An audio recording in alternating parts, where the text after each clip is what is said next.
Vou estar apresentando aqui um pouco sobre as matrizes de adjacência e incidência, que é um tema abordado na disciplina de teoria de grafos. Uma forma de você armazenar um grafo no seu computador é utilizando as matrizes. Utilizando elas, você vai ter uma vantagem que é o acesso nos elementos contidos na matriz. E você sempre vai ter uma desvantagem que é a memória que a sua matriz vai ocupar. Começando pelas matrizes de adjacência, a gente tem o conceito delas, que é a matriz de adjacência de um grafo é uma matriz quadrada, ou seja, o número de linhas é igual ao número de colunas, com elementos definidos da seguinte forma. Então a gente vai ter a definição aqui, uma matriz A de posições I, J, ser populada com 1 e VI e VJ pertencer ao grupo E de arestas. E a gente popula com 0 se o grupo V e VJ não pertencer ao grupo de arestas. A aresta é o que dá a nossa situação de adjacência em um grafo. Aqui a gente tem um exemplo de grafo simples não dirigido. Está sempre deixando a definição aqui para a gente saber a base que a gente está tendo para montar nossa matriz. Bom, para a gente começar, eu sempre indico começar pela diagonal principal, sempre num caso de grafo simples, e a diagonal sempre vai ser nula. Por que ela sempre vai ser nula? Porque o vértice ele nunca vai incidir nele mesmo. Isso num caso de grafo simples. Então, se a gente seguir pela definição, V1 para V1 ele não pertence ao grupo de arestas Z. Então a gente vai colocar 0.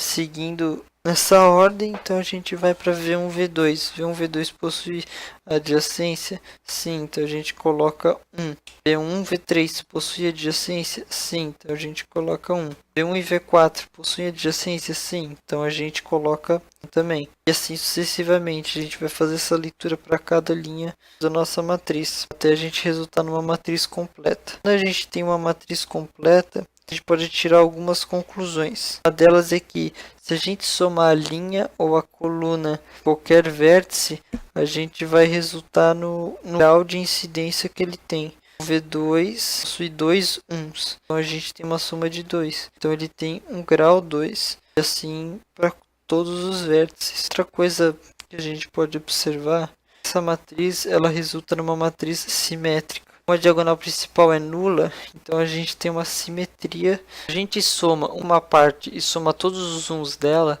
a soma resulta no número de arestas que o grafo possui, ou seja, aqui a gente tem a soma de 5, e o grafo também possui 5 arestas. Agora falando um pouco sobre grafo simples dirigido, continua a mesma definição, só que a leitura da matriz ela é um pouco diferente. Numa matriz de um grafo simples, grafo dirigido, as linhas elas são as saídas que o vértice tem. A coluna são as entradas que o vértice tem. Então se a gente for ler a matriz, a gente vai ter que ler que V1 possui uma saída para V4. Então a gente vai colocar 1 aqui. V2 possui uma saída para V1. A gente olhar no grafo, ele tem realmente aqui a saída para V1. Então, a gente lendo da coluna da linha, por exemplo, então a gente vai ter que V1 possui uma entrada de V2. Assim a gente pode fazer essa leitura. A leitura que a gente pode fazer quando soma a linha com o vértice, ela vai resultar no grau de saída do vértice. E a soma da coluna do vértice vai resultar no grau de entrada dele. Bom, trazendo um exemplo de multigrafos aqui, é um grafo que possui arestas paralelas ou loops. Então, usando a mesma definição, a gente vê que a gente possui algumas coisas diferentes das matrizes passadas. A diagonal principal ela não é nula e a gente possui um 2 na matriz. E ela continua normal se a gente for fazer a leitura da linha. V1 não possui uma adjacência. Para V1 e V2 possuem uma adjacência. V1 e V3 possuem uma adjacência, mas V1 e V4 possuem duas adjacências porque eles têm uma aresta paralela. V4 está incidindo V1, então a gente coloca o número 2. O V3 ele possui uma adjacência com ele mesmo. Usando a definição, se V e VJ, que no caso é V3, V3, pertencer ao grupo de arestas, então a gente coloca 1. Então na posição V3, V3. Trazendo agora um exemplo de multigrafos dirigidos, a gente vai ter agora a mesma leitura dos grafos simples dirigidos. E possui as entradas e saídas, né? Que as saídas são as linhas e as entradas são as colunas. Então a gente vai fazer a leitura novamente que V1 para V1 não possui uma saída. V1 para V2 também não possuem a saída, né? V1 e V3 possuem uma saída, então V1 e V4 não possuem saída. Aqui que tem uma diferença no gráfico que também possui um 2 na matriz. Significa isso? Como é um multigrafo, ele possui uma aresta paralela. Essa aresta paralela é de V2 para V3. Quando a gente tem arestas paralelas, a gente sempre vai colocar 2 na matriz. Vai somar, né, um que a gente vai colocar na matriz, em que a gente também não tem uma diagonal principal nula, por causa do loop que a gente tem em V4. Né? V4 possui uma saída para V4. Então, número 1, diagonal principal na posição V4, V4. Falando de um ponto de vista mais computacional, a gente vai ter uma complexidade, que é a questão de ter arestas valoradas e dirigidas ao mesmo tempo. A gente utilizando essa definição aqui, com a matriz IJ, quando a gente for montar a matriz, a gente vai montar ela com o custo da aresta e V e VJ pertencer ao grupo de arestas do grafo, 0 ou infinito caso contrário. Então a gente aqui tem o V1 para V1 vai ser infinito, V2 para V1 vai ser infinito, V2 para V2 também vai ser infinito. Agora a questão da complexidade é que V1 para V2 a gente vai ter duas saídas, cada aresta vai possuir valor. Então a gente não pode montar uma matriz dessa forma aqui.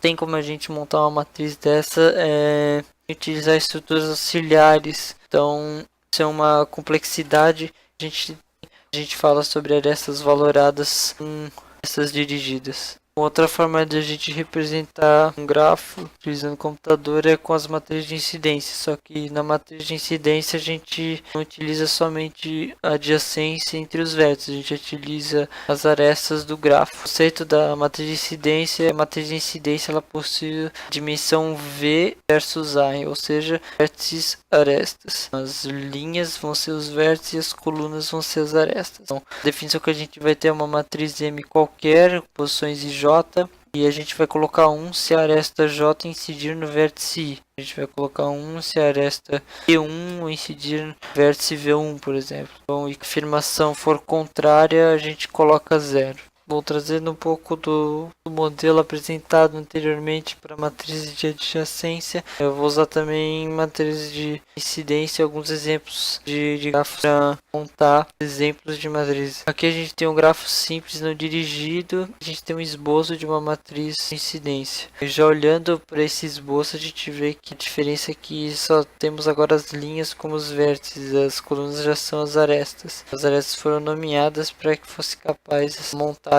dessa matriz. Vou começar pelo mesmo estilo de leitura, pela linha. T1 possui incidência da aresta T1 possui, então a gente vai colocar o 1 aqui. T1 possui a incidência de G2? Não possui, porque o 2 está incidindo em V2 e V3, não possui nenhuma incidência em V1, então a gente coloca 0. 3 possui uma incidência V1? Não vai 0. 4 possui? Sim, 4 possui, porque incidindo aqui, ó. Então, a gente coloca 1. 5 possui uma incidência em V1? Sim, possui. Então a gente vai colocar 1. Assim sucessivamente. A gente vai fazer essa leitura da linha com aresta para a gente montar essa matriz completa. Bom, falando um pouco dos grafos agora de simples dirigidos, a definição ela vai mudar um pouco. A gente vai ter ainda uma matriz de posições IJ qualquer, porém a aresta J que tem como origem o vértice I, a gente vai colocar agora menos 1.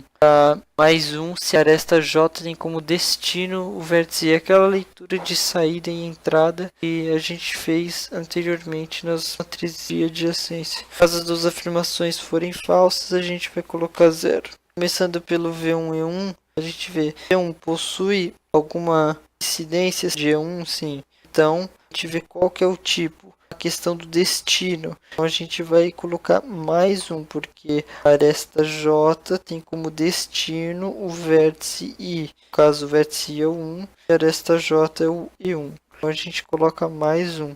V1 possui alguma adjacência com E2? Sim, possui. A primeira definição, aresta J, 2 tem como origem o vértice I, então a gente coloca menos 1. V1 e E3 possuem alguma relação? Não possui, então a gente coloca 0. V1 e E4 possuem alguma relação? Não, a gente coloca 0. V1 e E5 possuem alguma relação? Não, a gente também coloca 0. Assim a gente vai fazendo a leitura cada linha, questão de origem, destino, ali a questão saída, entrada e simples dirigidos. A matriz completa ela vai ficar assim. Bom, a matriz de incidência de um multigrafo, ela utiliza a definição vista pela primeira vez nessa videoaula de matriz de incidência, que é 1 para arestas J que incidem no vértice I e 0 caso contrário. Aqui a gente tem um multigrafo com um loop em V3 e com arestas paralelas de V4 e V1. A gente vai fazer sempre a mesma leitura e agora eu vou utilizar primeiro o V3 por causa dessa ocasião aqui que a gente vai ter. 3 e 1 possui incidência? Olha aqui no grafo. Não possui, então a gente coloca 0. V3 e E2 possuem relação de incidência? Sim, possuem relação de incidência, então eu coloco 1. V3 e E3 possuem uma relação de incidência? Sim, ela possui uma relação de 2 vezes, que ela incide uma vez, incide a segunda vez, ocasionando nesse loop.